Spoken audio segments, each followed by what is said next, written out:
ये स्टूडेंट्स 12.3 का 6th question करते हैं। In a circular table cover of radius 32 centimetre a design is formed leaving an equator triangle in the middle as shown in figure. Find the area of design. अब हमें figure given है, वो बोल रहे हैं ये एक सर्कुलर टेबल है, ये साइड पे जैसे आपको डिज़ाइन दिख रहा है, हमने इस डिज़ाइन का एरिया ढूंढना है, जबकि सेंटर में वो बोल रहे हैं एक इक्वेटर ट्राइंगल है। तो हम क्या करेंगे, पहले सर्कल का एरिया ढूंढ लें। सर्कल का एरिया मतलब ये सारा एरिया।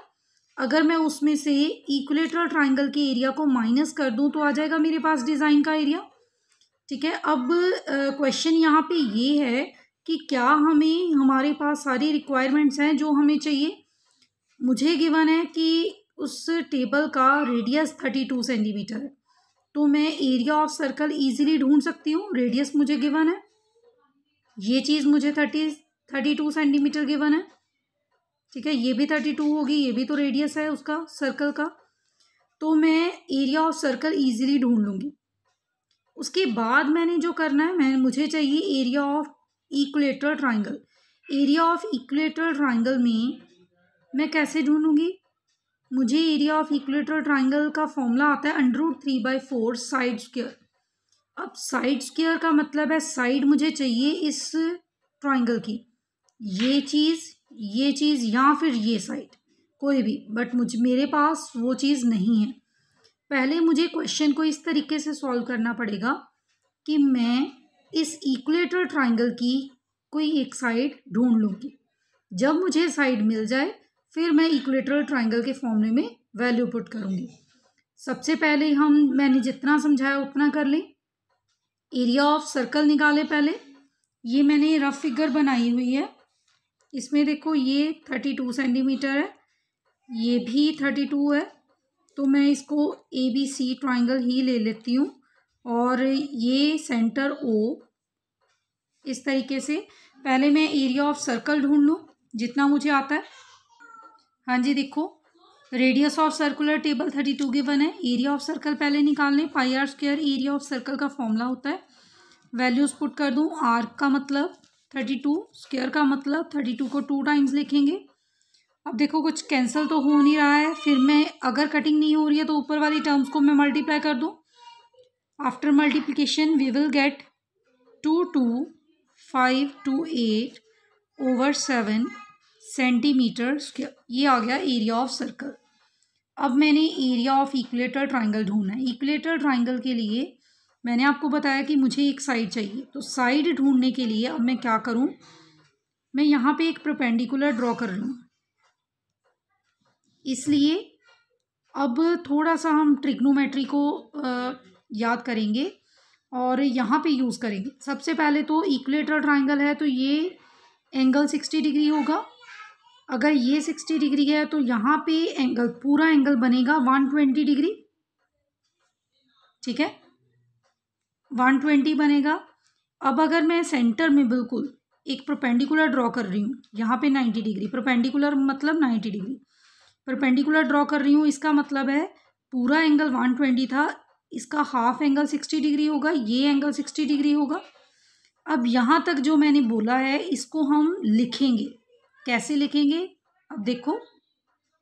अच्छा, एक यहाँ पे चीज़ याद रखनी है कि एक थ्योरम होती है जिसके अकॉर्डिंग जो सर्कल के सरकमफ्रेंस पे कोई एंगल बनता है और सेंटर पे एंगल जो बनता है, सेंटर वाला एंगल हमेशा सरकमफ्रेंस पे बनने वाले एंगल का डबल होता है। अगर यहाँ पे 60 है तो सेंटर पे जो एंगल बनेगा वो 120 होगा। वो कैसे 120 होगा, क्योंकि उन दोनों एंगल्स का बेस सेम है। इस एंगल का भी बेस BC है और इसका भी BC है।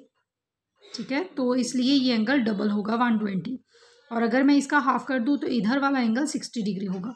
इतना मैं, जो मैंने आपको वर्बली बताया, अब मैं लिखने जा रही हूँ इतना। हाँ जी, देखो मैंने यहाँ पे लिखा हुआ है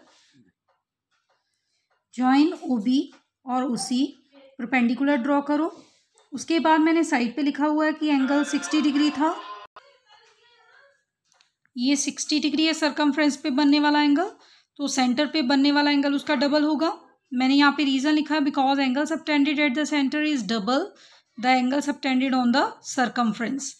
तो यहाँ पे अब देखो, अगर कभी भी दो ट्राइंगल राइट एंगल ट्राइंगल आ जाए और उनके ऑपोजिट जो हाइपोटेन्यूज हो वो दोनों इक्वल आ जाए, तो ऐसे में ये दोनों ट्राइंगल कॉन्ग्रुएंट होती हैं।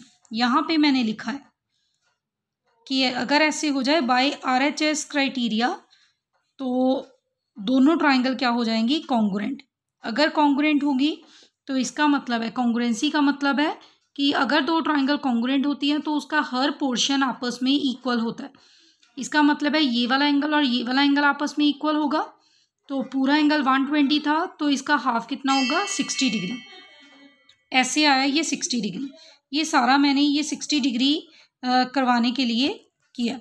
अब आप यहाँ पे देखोगे कि मेरे पास यहाँ पे एक ट्राइंगल है OBD। मैं इसको अगर थोड़ा बड़ा करके लिख दूँ, ऐसे मैं बाहर आपको दिखा रही हूँ ताकि वो मुझे बहुत छोटा नज़र आ रहा है। ये राइट एंगल है, ये एंगल 60 डिग्री है।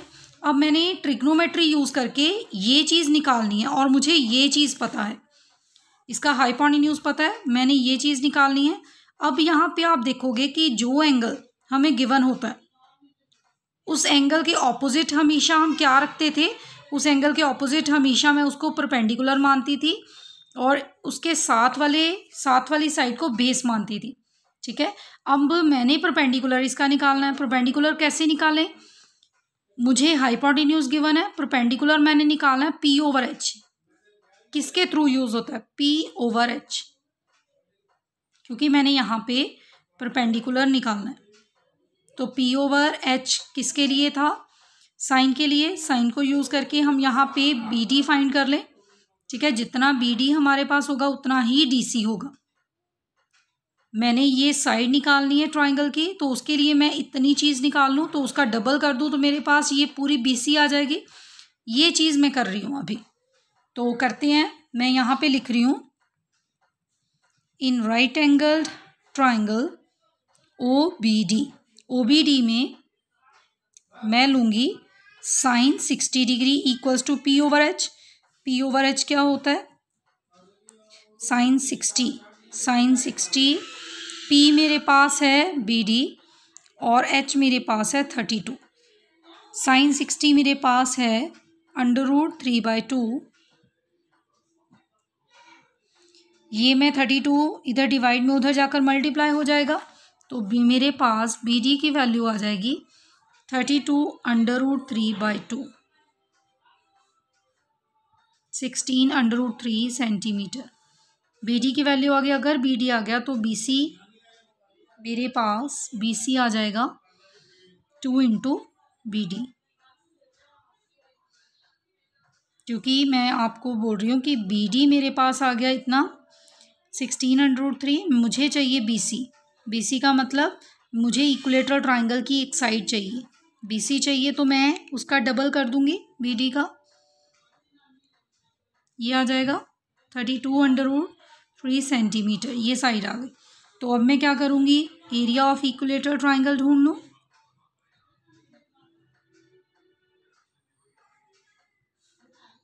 इक्विलेटरल ट्राइंगल ABC, इसका आ जाएगा √3/4 साइड स्क्वायर। तो यहाँ पे वैल्यू पुट कर दूँ, साइड की वैल्यू कितनी है मैंने ऊपर फाइंड की, 32 √3। स्क्वायर का मतलब है 2 टाइम्स लिखूँगी। अब ये कट हो रहा है, इतना आ गया। 8 और 32 को जब मैं मल्टीप्लाई करूँगी तो मेरे पास कितना आएगा, ये आएगा मेरे पास 256। ठीक है, और जब मैं √3 को √3 के साथ मल्टीप्लाई करूँगी मेरे पास आ जाएगा 3, और मेरे पास साथ में एक √3 बच जाएगा। अब मैं इन दोनों को अगर मल्टीप्लाई करूँ तो मेरे पास आ रहा है 768 √3 सेंटीमीटर स्क्वायर। ये आ गया एरिया ऑफ इक्विलेटरल ट्राइंगल। अब मैं निकाल सकती हूँ एरिया ऑफ सर्कल में से, अगर मैं इक्विलेटरल ट्राइंगल को माइनस कर दूँ तो मेरे पास आ जाएगा एरिया ऑफ डिज़ाइन या shaded region area of circle देखिए कितना था, यहाँ पे निकाला था, वैल्यू पुट कर दूँ। अब मैं लिखूँगी एरिया ऑफ डिज़ाइन ये equals to area of circle minus area of equilateral triangle. Area of circle ये था minus area of equilateral triangle ये है। अब क्योंकि ये अंडर रूट वाली टर्म है तो मैं इसी को आंसर लिख दूंगी यहाँ पे। ये मेरे पास एरिया ऑफ डिज़ाइन आ गया इतना।